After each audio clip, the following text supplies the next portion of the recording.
کہ اگر ابراہیم بیٹے اسماعیل کو رب کے نام پہ قربان کرنے کے لیے لے کے جا رہے ہیں اور وہ یہ سمجھتے ہیں کہ رب کا حکم ہے، تو اللہ کی عزت کی قسم میرا اسماعیل تو ہے ہی ایک۔ اگر خالق کائنات مجھے 1000 اسماعیل بھی دیتا اور ابراہیم مجھے آ کے یوں ہی کہتے کہ رب کے نام پہ قربان کرنا ہے، تو اپنے ہاتھوں سے تیار کرتی اور ابراہیم کے سپرد کر دیتی۔ میرا اسماعیل تو ہے ہی ایک۔ خیر مایوس ہوا اور چلتے چلتے پھر ابلیس حضرت اسماعیل کے پاس آیا۔ اسماعیل کہاں جا رہے ہو؟ جی ملاقات کے لیے دوست کے ساتھ۔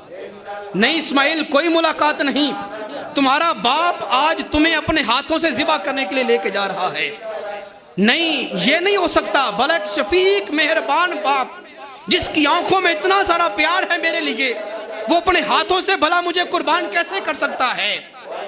اس نے کہا نہیں، ابراہیم یہ سمجھتے ہیں کہ انہیں خدا کی طرف سے یہ حکم ملا ہے۔ تو کہا اگر خدا کی طرف سے حکم ملا ہے تو پھر میری تو زندگی ہی ایک ہے۔ ماں کی تربیت میں تھے، جو جواب ماں نے دیا وہی جواب اسماعیل دے رہے ہیں۔ کہا اگر خالق کائنات مجھے 1000 دفعہ زندگی دے اور 1000 دفعہ یہ کہے کہ اسماعیل میرے نام پہ قربان ہو جا، تو میں ہر دفعہ ہی ایسے قربان ہو جاؤں گا، لیکن میں اپنے ایک بھی جو نا وہ ایک دفعہ بھی رب کی بارگاہ میں یا اپنے ابا کی بارگاہ میں شکایت نہیں کروں۔ تو خیر اسماعیل سے مایوس ہوا۔ چلتے چلتے پھر شیطان ابراہیم کے پاس آیا، کہا ابراہیم خواب جھوٹے ہوتے ہیں، اور تم جس خواب کو سچائی مان کے اسماعیل کو قربان کرنے جا رہے ہو وہ وسوسہ اور وہم بھی ہو سکتا ہے۔ قربان نہ کرو اپنے بیٹے اسماعیل کو، چہیتا اور اکلوتا بیٹا ہے۔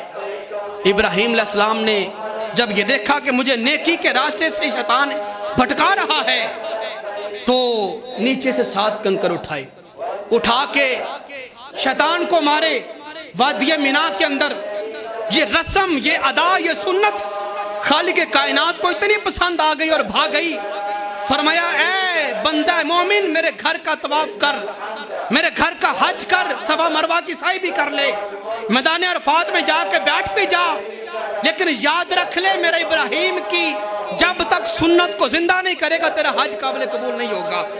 میرے ابراہیم نے شیطان کو کنکر مارے تھے، اگرچہ تجھے شیطان نظر نہیں آتا، لیکن جمرات کو شیطان سمجھ کر تو نے بھی 7 کنکر مارنے ہوں گے۔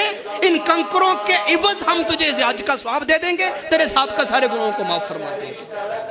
خیر ابراہیم نے وہ 7 کنکر مارے، شیطان بھاگ گیا۔ اب باپ بیٹا چلتے چلتے وادی مینا کو کراس کر کے ایک پہاڑ کی گھاٹی میں چلے گئے۔ وہ پہاڑ کی گھاٹی میں جب گئے، وہاں پہ جا کے جو گفتگو ہوئی اس گفتگو کو قرآن نے اپنے الفاظ میں بیان کیا۔ وہاں پہ جا کے ابراہیم نے پہلا جملہ بیٹے اسماعیل سے بولا، کہا بیٹا اسماعیل آج رات میں نے خواب میں دیکھا، انی ارا فی المنام انی اذبحک، میں نے خواب میں دیکھا کہ میں تجھے ذبح کر رہا تھا۔ فانظر ماذا ترا، تو بول تیری کیا رائے ہے۔ خواب ابراہیم نے دیکھا کہ میں تجھے ذبح کر رہا ہوں، اب تو بول تیری رائے کیا ہے۔ اچھا جب یہ کسی کو پوچھا جائے نا تیری رائے کیا ہے، تیرا اس بارے میں تیرا آگے سے تیرا کیا ذہن ہے، اگلے بندے کی جو سوچ وہ بیان کر سکتا ہے۔ اب اسماعیل بھی اللہ کے نبی، ابراہیم بھی اللہ کے خلیل، لیکن دیکھیں ان کا رب کے ساتھ تعلق کتنا گہرا ہے، اس تعلق کو لیں اور اس کو سمجھنے کی کوشش کریں۔ اب جب ابراہیم نے پوچھا نا فانظر ماذا ترا، اب جان کسے پیاری نہیں ہوتی، ہر ایک کو پیاری ہوتی ہے۔ تو اسماعیل یہ بھی کہہ سکتے تھے ابا جان خواب تو آپ نے دیکھا ہے، مجھے آپ قربانی کا بکرا کیوں بنانے لگے ہیں، خواب آپ کا ہے، آپ جانے، آپ کا خدا جانے۔ لیکن یہ خواب تو جو نا وہ نبوت کے منصب کے خلاف تھا نا یہ بات اور یہ جواب دینا، تو اسماعیل نے یہ جواب تو دیا ہی نہیں نا کہ مولا ابا جان خواب آپ کا ہے، مجھے آپ قربانی کا بکرا کیوں بنانے لگے، میں قربان نہیں ہوں گا۔ انکار تو ہے ہی نہیں نا، انکار تو ہے ہی نہیں۔ اب اقرار ہے، لیکن اقرار بھی کس درجے کا ہے، اقرار میں بھی درجات ہوتے ہیں۔ کوئی باپ کسی بیٹے سے کہے نا بیٹا یہ کام کر رہا، وہ بیٹا اگر منہ بڑھا کے بھی کام کر دے نا، کام تو کر دیا لیکن فرما برداری صحیح طرح سے نہیں کی۔ منہ بڑھا کے کام کر دے نا، آگے سے گلاس پانی کا باپ مانگ لے، 7 دن دل میں 2-4 باتیں بھی سنا دے، گلاس پانی کا بھی لا دے، فرما برداری تو ہو گئی لیکن صحیح طرح سے نہیں ہوئی۔ ایک فرما برداری کا عالم یہ بھی ہے دوسرا یہ کہ بندہ چلو بات کوئی نہ کرے لیکن چپ چپاتے جا کے کام کر کے آ جائے، باپ کے حکم کی تعمیل یہ بھی ہو گئی۔ لیکن ایک تعمیل کا یہ بھی طریقہ کار ہے، باپ اگر بیٹے سے کہے نا بیٹا بھاگ کے جا یہ کام کر کے آ، بیٹا اپنے کام میں مصروف ہو، وہ کام وہیں پہ چھوڑے بھاگ کے جائے اور کہے ابا جان پہلے آپ کا کام کروں گا، میرے کام تو ہوتے ہی رہیں گے۔ طریقہ کار ہے۔ اسماعیل علیہ السلام نے وہاں پہ کون سا طریقہ اپنایا تعمیل کا؟ ابراہیم نے پوچھا کہ فانظر ماذا تری، بیٹا تیری کیا رائے ہے؟ اگر اسماعیل خاموشی کا اظہار کر دیتے نا تو خاموشی بھی اقرار ہی تھا کہ چلو ابا جان جیسی آپ کی مرضی، میں تو چپ ہی ہو سکتا ہوں، میں اب کیا کہہ سکتا ہوں آپ کو، یہ بھی اقرار تھا اسماعیل علیہ السلام کا۔ لیکن صرف سکوت اختیار نہیں کیا، چلو اس سے اگلی بڑی بات آپ تھوڑا سا زبان سے ہوں ہاں کر دیتے، چلو ابا جان ٹھیک ہے میں اقرار کرتا ہوں جیسی آپ کی مرضی، آپ مجھے کر لیں میرے ساتھ جو بھی کرنا ہے۔ لیکن آپ نے یہ جملہ بھی نہیں بولا، شاید اس میں بھی تھوڑی سی کمی رہ جاتی ہے۔ ابا نے پوچھا تھا کہ انی اذبحک، میں تجھے ذبح کر رہا ہوں۔ اگر ذبح کا جواب اسماعیل ذبح میں دے دیتے تب بھی ٹھیک تھا، اور کہتے کہ ابا جان ٹھیک ہے چلو مجھے آپ ذبح کر لیں، یہ جواب بھی نہیں دیا۔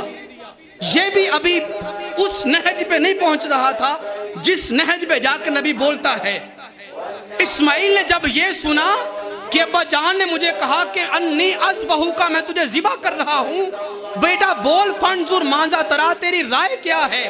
اسماعیل کا جملہ سنیے، اور وہ جملہ آج اپنانے کی ضرورت ہے رب ذوالجلال کی بارگاہ میں۔ تو اسماعیل نے کہا ابا جان، اے میرے ابا، یا ابا تفعل ما تؤمر، ابا آپ مجھ سے پوچھتے ہیں کہ میں آپ کو ذبح کرنے لگا ہوں، تو میرا جواب سر جھکانے میں نہیں ہوگا، میرا جواب ہاں ہوں میں بھی نہیں ہوگا، میرا سوال کے جواب میں ذبح کے بدلے ذبح کا لفظ بھی نہیں بولوں گا۔ فافعل ما تؤمر، ابا جان جو کرنا چاہتے ہو وہ کر لو، میں اللہ کے حکم سے اگر میری بات پوچھتے ہو تو سچا دیجونی انشاءاللہ من الصابرین، چھری کے نیچے آ کر بھی میں صبر کا مظاہرہ کروں گا۔ آپ صرف ذبح کی بات کرتے ہو، فافعل ما تؤمر، جو مرضی کر لو، میرے ٹکڑے ٹکڑے کر دو اور مجھے ہوا میں بکھیر دو، جو مرضی میرے ساتھ سلوک کر لو، میں چھری کے نیچے بھی آ کے صبر کا مظاہرہ کروں گا۔ یہ بات ہو گئی۔ فلما اسلما، قرآن نے کہا جب دونوں باپ بیٹا اس بات پہ متفق ہو گئے، گردن جھکا دی، ایگری ہو گئے کہ ہم ابھی قربانی کرنے لگے ہیں، وہ جو چھری لے کر آئے تھے، وہ جو رسی لے کر آئے تھے، اسماعیل نے کہا ابا جان مجھے مقصد سمجھ آ گیا چھری کا بھی اور اس رسی کا بھی، اب میرے ہاتھوں کو اور میرے قدموں کو رسی کے ساتھ باندھ لے اور مجھے زمین کو پلٹا دے، اور میری اس پٹی کے ساتھ اپنی آنکھوں کو بھی آپ باندھ لیں۔ بیٹا وہ کس لیے؟ کہا ابا جان آنکھیں آپ اس لیے باندھ لیں کہ تاکہ جب میری گردن کے اوپر چھری چلانے لگیں گے تو آپ کی محبت کہیں غالب نہ آ جائے، کہیں یہ آپ کے دل میں بات نہ آ جائے کہ میں بیٹے کو قربان کرنے لگا ہوں اور میرے طرف دیکھ کر تڑپتا ہوا دیکھ کر آپ کی محبت غالب نہ آ جائے اور اس حکم کی تعمیل میں کہیں جو نا وہ کمی نہ ہو جائے۔ پٹی باندھ لے آنکھوں کو اوپر، اس رسی سے میرے ہاتھوں کو باندھ لے تاکہ میں بھی نہ تڑپوں اور جلدی سے آپ اس فریضے کو سر انجام دے لیں۔ اب ابراہیم نے بیٹے کی رسیاں وہ ہاتھوں کو اور پاؤں کو باندھ دیا، اور قرآن نے کہا فلما اسلما تلہ علی الجبین، اسماعیل کو پیشانی کے بل لٹا دیا جس طرح ہم بکرے کو لٹاتے، ہاتھ پاؤں بندھے ہوئے ہیں۔ ابراہیم نے اسماعیل کے گردن کے اوپر جب چھری رکھی، یہ منظر بیان کرنا آسان ہے لیکن جس نے یہ منظر کر کے دکھایا اس کے دل کی کیفیت ذرا دیکھیں، وہ کس مقام پہ پہنچ کے اس فریضہ کو رب کی بارگاہ میں ادا کر رہا ہے، اور ہم کل کس یادگار کو اپنائیں گے، جب قربانی کریں گے، ہم قربانی کرتے وقت ہمارے اندر خیالات اور جذبات کیسے ہونے چاہیے۔ قرآن نے کہا فلما اسلما، جب دونوں مطمئن ہو گئے، گردن جھکا دی، باپ نے بیٹے کو زمین کو اوپر لٹا دیا، جب گردن کو اوپر چھری رکھ دی، یہ وہ منظر تھا جب وادی مینا کے اندر جو نا وہ ایک سناٹا چھایا ہوا ہے، آسمان کے ملائکہ حیران ہیں، جنت کی حوریں حیران ہیں، اڑتے پھرتے یہ پرندے حیران ہیں، جنات حیران ہیں۔ آج ابراہیم کتنا بڑا کارنامہ کرنے جا رہا ہے، اپنے بیٹے کو اپنے ہاتھوں سے قربان کرنے جا رہا ہے۔ ملائکہ نے کہا مولا آج ابراہیم کیسی رسم ادا کرنے لگا ہے، رب نے فرمایا ملائکہ ذرا غور سے دیکھو میرا ابراہیم آج امتحان میں سرخرو کیسے ہو کے دکھاتا ہے. تم تو کہتے تھے انسان خون ریزیاں کرے گا, قتل و غارت کرے گا, ڈنکا و فساد کرے گا. آج میرے اس ابراہیم, میرے اس بنائے ہوئے شاہکار کا ذرا کارنامہ تو دیکھو, یہ میری بارگاہ میں سرخرو کیسے ہوتا ہے اور اس امتحان میں کامیابی کیسے حاصل کرتا ہے. جنت کی حوریں حیران ہیں, یہ ساری وادی مینا حیران ہو کے دیکھ رہی ہے. کسی شاعر نے نقشہ کھینچا, کہا کہ زمین سہمی پڑی تھی, آسمان ساکن تھا بے چارہ, نہ اس سے پہلے دیکھا تھا حیرت کا یہ نظارہ. باپ ذبح کرنے کے لیے تیار ہے, بیٹا ذبح ہونے کے لیے تیار ہے, چھری گلے کے اوپر ہے. جب زور دے کے اس چھری کو گلے کے اوپر چلانے کی کوشش کرتے ہیں, جب آنکھوں سے پٹی ہٹا کے دیکھا, سمجھا کہ شاید بیٹا قربان ہو گیا ہوگا, لیکن ابھی تک ایک بال بھی نہیں کٹا. ابراہیم علیہ السلام نے دوبارہ پٹی باندھی اور دوبارہ اس چھری کو تیز کر کے پتھر کے ساتھ پھر اس گلے کے اوپر چلایا, لیکن دوبارہ چلانے کے باوجود بھی وہ چھری اپنا کام نہیں کر رہی. تیسری دفعہ پھر پٹی کھولی, اچھی طرح سے تیز کیا, پھر جب چلایا تو پھر نہ گلا کٹا, زور کے ساتھ پتھر کے اوپر مارا, پتھر 2 حصوں میں تقسیم ہو گیا. چھری کو اٹھا کے کہتے ہیں اے سکین, اے چھری بتا میرے اسماعیل کا اتنا نرم و نازک گلا اسے کاٹ نہیں رہی, اتنا سخت تو نے پتھر کاٹ دیا. چھری نے کہا مولا مجھے زبان دے, میں تیرے ابراہیم سے 2 باتیں کروں. جب زبان ملی, چھری نے کہا ابراہیم بتا, کل جب آپ کو نمرود نے آگ میں پھینکا تھا تو آگ نے آپ کو کیوں نہ جلایا تھا؟ تو کہا چھری اس لیے نہ جلایا کہ آگ کو تو رب کا حکم تھا کہ یا نار کونی بردم وسلام علی ابراہیم, کہ ٹھنڈی ہو جا, سلامتی والی بن جا, تو اس لیے آگ نے مجھے نہ جلایا. تو چھری نے کہا ابراہیم جس آگ کو رب ذوالجلال کا ایک دفعہ حکم ملا تھا, اسی خدا بند ذوالجلال نے میں چھری کو 700 دفعہ حکم دیا کہ خبردار تیرے نیچے اسماعیل کا گلا آ رہا ہے. گلا تو دور کی بات ہے, شارک تو دور کی بات ہے, خبردار میرے اسماعیل کا ایک بال بھی کٹنا نہیں چاہیے. ابراہیم بتا میں تیری مانوں کہ خدا کی مانوں, میں اسماعیل کا گلا نہ کاٹوں گی. لیکن یہاں تک بھی مورخین کرام نے لکھا اور مفسرین کرام بیان کرتے, فرماتے ہیں کہ جب چھری نے کاٹنے سے انکار کر دیا, یہ خدائی حکمت تھی نا, خدا کی طرف سے آرڈر ملا تبھی تو نہ کاٹا نا. ابراہیم یہاں پہ بھی عذر پیش کر سکتے تھے کہ مولا میں تو قربان کرنے کے لیے لے گیا تھا بیٹے کو, میں نے تو چھری چلا بھی تھی, اب آگے تو نے اسماعیل کو محفوظ رکھا تو اس میں میرا کیا قصور ہے؟ اگر اسماعیل کو وہاں سے بچا کے لے آتے تب بھی ابراہیم کے پاس عذر تھا رب کی بارگاہ میں کہ مولا میں تو قربان کرنے کے لیے چلا گیا تھا, لیکن نہیں, محبت کا عالم دیکھے. 4تھی دفعہ سے پھر تیز کیا, کہا نہیں اے سکین وہ حکم تو تجھے ملا ہے کہ نہیں کاٹنا, لیکن مجھے تو ابھی تک نہیں نہ ملا.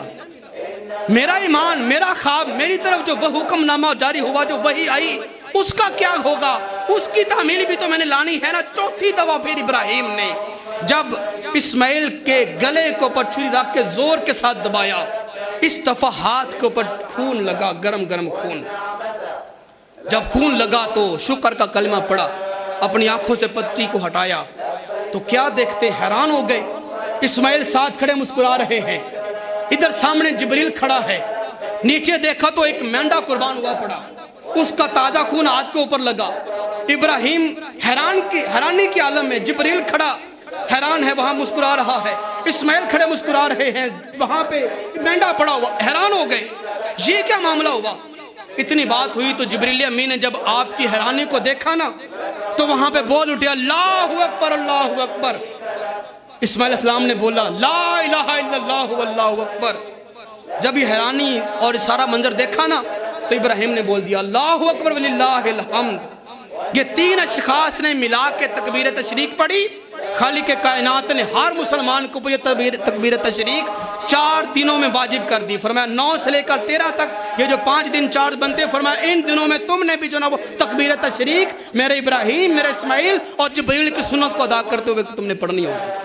ہر فرض نماز کے بعد تم نے یہی کہنا ہوگا اللہ اکبر اللہ اکبر اللہ اکبر اللہ اکبر لا الہ الا اللہ. فرمایا تم نے بھی تکبیر تشریق کا جو نا یاد. اب یہ تو معاملہ ہو گیا, لیکن ابراہیم ابھی بھی حیران ہے, یہ کیا ہوا, میں نے تو گلے کے اوپر چلائی تھی چھری بیٹے اسماعیل کے اوپر, یہ تو مینڈا ذبح ہو گیا. اب خالق کائنات نے حیرانی کو ختم کرنے کے لیے جبریل کے واسطے کے بغیر ابراہیم سے کلام فرمایا، وہ عرشوں سے رب جلال بولا، فرمایا کیا ابراہیم قد صدقت الرؤیا، جو تو نے خواب میں بیٹے کی قربانی کو دیکھا تھا، آج تو نے بیٹے کو قربان کر کے خواب کو سچا کر دکھایا ہے۔ آج تو نے اس خواب کو شرمندہ تعبیر تک پہنچا دیا، صدقت الرؤیا، خواب سچا کر دیا۔ کذالک نجزی المحسنین، ہم اسی طرح پھر نیکی کرنے والوں کو ان کی نیکی کا بدلہ دیتے ہیں۔ ہم عین منزل تک پہلے پہنچاتے ہیں، آزمائش کی گھڑی تک انسان کو پہنچاتے ہیں۔ جب بندہ میدان میں پہنچ جاتا ہے، آزمائش کے میدان میں جب بندہ پہنچ جاتا ہے، ہماری مدد پھر کب آتی ہے؟ بندہ راستے میں گھبرا جائے وہ بندہ ناکام ہو جاتا ہے۔ جب بندہ اپنے ایمان کے بلبوتے پہ میدان میں پہنچ جاتا ہے اور اپنی ایمانی طاقت کے ساتھ میدان میں جا کے اتر جاتا ہے، تو فرمایا ہم تب اس بندے کو اس آزمائش سے بچا لیتے ہیں اور اس کے کھاتے میں ہم ثواب بھی لکھ دیتے ہیں۔ فرمایا ابراہیم ہم نے تیری اس ادا کو قبول بھی کر لیا، اور اس کے نتیجے میں واتخذ اللہ ابراہیم خلیلا، ہم تجھے اپنا دوست ہونے کا خطاب بھی دیتے ہیں اور قیامت تک کے لیے اس تیری ادا کو زندہ بھی رکھیں گے۔